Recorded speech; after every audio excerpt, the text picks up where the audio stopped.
बिस्मिल्लाहिर्रहमानिर्रहीम अस्सलाम वालेकुम वरहमतुल्लाहि वबरकातुहू। बड़े दोस्तों ने कमेंट्स आए ने, मैसेज आए ने और फेस टू फेस भी गल्लां होईयां ने दोस्तां नाल। वो कहंदे ने यार तुसीं बड़ियां वीडियो बनाईयां ने, बड़ियां वीडियो बनाईयां ने, लेकिन एक वीडियो तुसां जिहड़ी ना वो साडे वास्ते स्पैशल बनानी बाबा जी।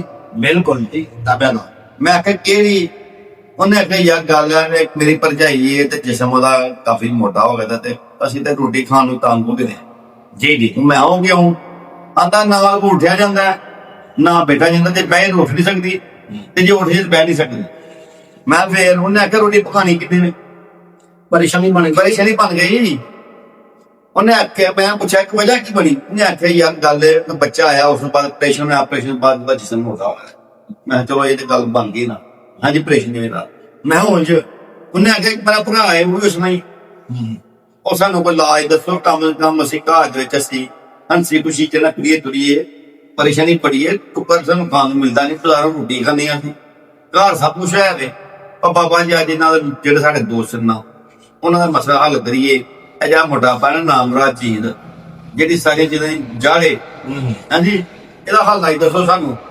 जी अल्लाह पाक रहमत आ फरमाए। सब तो पहला तो वीडियो देखने वालियां नूं दिल दीयां गहराइयां तो बाई दुआ गो मौला पाई धन्नवाद इन्हां दीयां तमाम परेशानियां नूं खुशियां च तब्दील अता फरमाए। आमीन। देखो जिहड़ा मोटापा है ना इहनूं तुसीं 100 साल भी दवाइयां खाओ ते नहीं मुकदा। ओहदी वजह की तुसीं मजाज अपना चेक करो। मोटापा हिसाबी है, मोटापा खुशकी दा, मोटापा गर्मी दा, मोटापा तली दा, मोटापा रतूबी है, ये नहीं पता दवाइयां का। एक बंदा सानू मिलिया तो कहंदा जी मैं जीरे दा बहुत पानी पी लिया बजाय मोटापा जान दे हो रहा बिल्कुल ऐसा नहीं। लेकिन वजह की वो अगे तार शब्द ही बंदा जीरा ठंडा होता है। लेकिन तुसां परेशान नहीं होना क्योंकि नीचे WhatsApp आ रहा है। तुसीं घर बह के जबान की फोटो दे के हाथां और पैरां दी नापना दे नाल फोटो दे के ना तशखीस करवा लेनी है तुहाडा मजाज की। जाओ जिंदगी च असीं 196 किलो बंदे नूं 65 किलो ने लियांदा है चंद माह के अंदर इसे नुस्खे नाल। लेकिन ये चीज़ां थोड़ियां जी मुश्किल मिलनियां लेकिन कोशिश करो तो जल्दी मिल जाएंगियां। चरैता वे नेपाली जन्म होना चाहिए शर्त 250 ग्राम चरैता नेपाली होना चाहिए ते 250 ग्राम होना चाहिए ते असली ते बगैर गिरदोबाप होना चाहिए। ठीक है चरैता और करैता पाकिस्तानी होए तो सब तो बेस्ट है तो मिल भी सस्ता नहीं। क्या बात। ये 50 ग्राम ले लो, काली मिर्च 10 ग्राम ले लो, औले भेड़े दे हरी एक तोला इन्हां दा पाउडर ले लो। हुण कुछ बंदे समझणगे कि साडी इम्यूनिटी नहीं घटनी चाहिए। इम्यूनिटी नहीं घटनी चाहिए। इम्यूनिटी तुहाडी नहीं घटे। पकौड़ी एक मिलदी है निम दी ਉਹਦੇ ਵਿੱਚ ਇੱਕ ਬੀ ਹੁੰਦਾ ਛੋਟਾ ਇੱਕ ਤੋਲਾ ਉਹ ਖਾ ਲਓ। ਕਵਾਰ ਡੰਗਲ ਦੇ ਗੂਠੇ ਨਾਲ ਦੀਆਂ ਗੋਲੀਆਂ ਜਾਓ ਤੇ ਗੋਲੀਆਂ ਬਣਾ ਲਵੋ। ਅਗਰ ਉਹਨੇ ਖਾਣਾ ਚਾਹੋ ਤੇ ਅੱਧਾ ਚਮਚ 3 ਟਾਈਮ ਨੀਮ ਕਰੋ ਪਾਣੀ ਨਾਲ ਤਿੰਨੇ ਟਾਈਮ ਅਗਰ 3 ਰੋਟੀਆਂ ਦੀ ਭੁੱਖੇ ਤੇ 2.5 ਖਾਣੀਆਂ ਜੀ। 10 ਮਿੰਟ ਦੀ ਬਾਅਦ ਨੀਮ ਗਰਮ ਪਾਣੀ ਪੀਣਾ, ਬਰਫ ਵਾਲਾ ਨਹੀਂ ਪੀਣਾ। ਯੰਗ ਫੂਡ ਛੱਡ ਦੇਣਾ, ਬੈਕਰੀ ਦਾ ਫੂਡ ਛੱਡਣਾ ਪੈਣਾ, ਗੋਸ਼ਤ ਹਰ ਕਿਸਮ ਦਾ ਛੱਡ ਦੇਣਾ।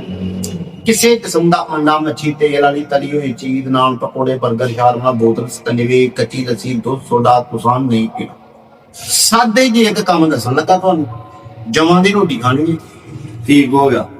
ਸਾਦਾ ਜੀ ਜਵਾਂ ਦੀ ਤੁਹਾਨੂੰ ਰੋਟੀ ਖਾਣੀ ਹੈ। ਇਮਿਊਨਿਟੀ ਤੁਹਾਡੀ ਘਟਣ ਲੱਗੇ ਤੇ ਲਾਉਂ ਤੇ ਦਾਲਚੀਨੀ ਦਾ ਤਵਾ ਹੁੰਦਾ। ठीक हो गया। 8 ਦਿਨ ਸਿਰਫ ਕਰਕੇ ਵੇਖਣਾ ਤੇ 8 ਦਿਨ ਤੁਸੀਂ ਕੈਪਸੂਲ ਮੰਗਵਾ ਕੇ ਵੇਖ ਲਵੋ। ਅਗਰ ਤੁਹਾਡਾ 100 ਕਿਲੋ ਵਜ਼ਨ 8 ਦਿਨਾਂ ਦੇ ਵਿੱਚ ਇਨਸ਼ਾਅੱਲਾ ਮਾਲਕ ਦੀ ਰਹਿਮਤ ਨਾਲ ਡੇਲੀ ਦਾ 200-250 ਗ੍ਰਾਮ ਵਜ਼ਨ ਘਟ क्या ਤੇ ਵਜ਼ਨ ਜ਼ਿਆਦਾ ਡਾਓ ਤੇ ਨੁਕਸਾਨ ਹੁੰਦਾ ਹੈ। ਬੜੀ ਤਰਤੀਬ ਨਾਲ ਰੱਖਿਆ ਤੇ ਖਾਸ ਕਰਕੇ ਜਿਨ੍ਹਾਂ ਦੇ DNA ਦੇ ਵਿੱਚ ਮੋਟਾਪਾ ਹੈ। ठीक हो गया। ਬਾਬਾ ਜੀ ਬੜਾ ਕਮਾਲ ਨੁਸਖਾ ਜੇ ਉਹਨਾਂ ਵਾਸਤੇ ਤੋਹਫਾ ਜੇ ਸਦਕਾ ਜਾਰੀ ਸਾਡੀ ਇੱਕ ਕੀਮਤ ਹੈ। ਮੌਲਾ ਜੀ ਦਾ ਫਰਮਾਨ ਹੈ ਕਿ ਮਿਹਨਤ ਦਾ ਫਲ ਹਰ ਇੱਕ ਨੂੰ ਮਿਲਦਾ ਹੈ। ਸਰਕਾਰ ਫਰਮਾਉਂਦੇ ਨੇ ਕਿ ਮਿਹਨਤ ਪਸੀਨਾ ਖੁਸ਼ਕ ਹੋਣ ਤੋਂ ਪਹਿਲਾਂ ਦੇਣੀ ਲੈਣੀ ਚਾਹੀਦੀ। ਸਾਨੂੰ ਪਸੀਨਾ ਵੀ ਬਹੁਤ ਆ ਰਿਹਾ ए पसीना हमको साडा पसीना सुकन को पहला एक छोटी जी मजदूरी है कि सामने ना सब्सक्राइब का बटन देखा बिल्कुल ये ਤੁਹਾਡੀ ਨੂੰ ਨੁਕਸਾਨ ਹੋਏ ਤੇ ਹਿੰਦੂ ਮਾਦਾ ਦਾ ਕੋਂਟੇ ਖਿੱਚ ਕੇ ਮਾਰੋ ਬਾਅਦ ਚ ਆਲ ਦਾ ਬਟਨ ਨੂੰ ਪਾ ਦਿਓ ਤਾਂ ਗੱਡੀ ਵੱਡੀ ਦੁਨੀਆ 'ਚ ਜਦੋਂ ਵੀ ਅਸੀਂ ਅਪਲੋਡ ਕਰੀਏ ਵੀਡੀਓ ਤੇ ਤੁਹਾਡੀ ਦਹਲੀਜ਼ ਤੇ ਦਸਤਨ ਸਾਡੀ ਵੀਡੀਓ YouTube ਦੀ ਮਾਧਿਅਮ ਨਾਲ ਜਾ ਕੇ ਕੀ ਬਾਤ। ਮਿਲਦੇ ਆ ਸਤਰਾਜ ਦੀ ਵੀਡੀਓ ਲੈ ਕੇ। ਲੇਕਿਨ ਮੋਟਾਪੇ ਦਾ ਇਮਾਨੀ ਕਰਾਨੀ ਨੁਸਖਾ ਬੜਾ ਹੀ ਕਮਾਲ ਤੇ ਜਿਹੜਾ ਬੰਦਾ ਖਾਂਦਾ ਇੰਜ ਹੁੰਦਾ ਜਿਵੇਂ ਪਖਾਨੇ ਚੋਂ ਹਵਾ ਨਿਕਲਦੀ। ਐਡੀਸ਼ਨ ਤੇ ਬਲਕਿ ਜਿਹੜਾ ਕਹਿੰਦਾ ਨਹੀਂ ਮੋਟਾਪਾ ਜਾਂਦਾ ਰਾਬਤਾ ਕਰਕੇ ਤੇ ਵੇਖੋ ਚਲੋ। ਲੇਕਿਨ ਬਾਬਾ ਜੀ ਸਾਡਾ ਬਟਾ ਬਾਹਵਾ ਆਦੀ ਖਤਮ ਕਰਤਾ। ਨਹੀਂ ਸਮਝ ਲੱਗੀ। ਅਸਲ ਚ ਮੇਨ ਜਿਹੜੀ ਚਰਬੀ ਫਾਲਤੂ ਜਿਹੜੀ ਚਰਬੀ ਨੂੰ ਵੀ ਨਾਲ ਸਦਫ ਕਰਦਾ। ਹਾਂ ਕਿਤੇ ਜਿਸਮ ਦੀ ਕਮਜ਼ੋਰੀ ਨਹੀਂ ਵਧਾਉਣੀ। ਮੋਟਾਪਾ ਇੱਕ ਮੋਹ ਤੇ ਬਿਲਕੁਲ ਖੁਸ਼ਹਾਲ ਜ਼ਿੰਦਗੀ ਜਿਹੜੀ ਹੈ ਅੱਛੀ ਸੇ। ਹਾਂਜੀ। ਪਾਕਿਸਤਾਨ ਜ਼ਿੰਦਾਬਾਦ, ਅੱਲਾਹ ਨੇ ਜਵਾਨ।